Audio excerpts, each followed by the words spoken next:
Attention to all SSS members at pensioners. Sa mga nagtatanong, ang tanong po niya, pwede ba mag-apply ng condonation anytime? Sa video na ito, pakitapos hanggang sa dulo para malaman ang buong impormasyon. Pag-usapan natin kung pwede bang mag-apply ng condonation sa SSS anytime.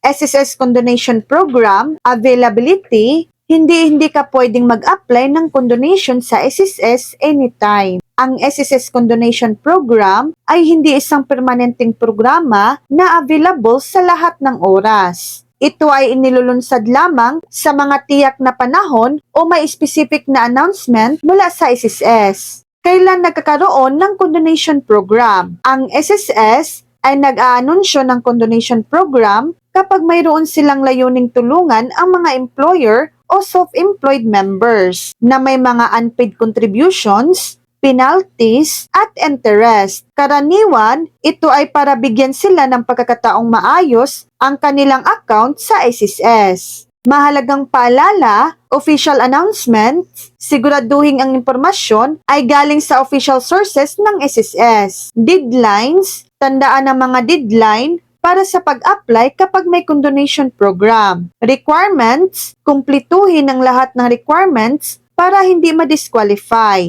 So yan lang po ang latest update.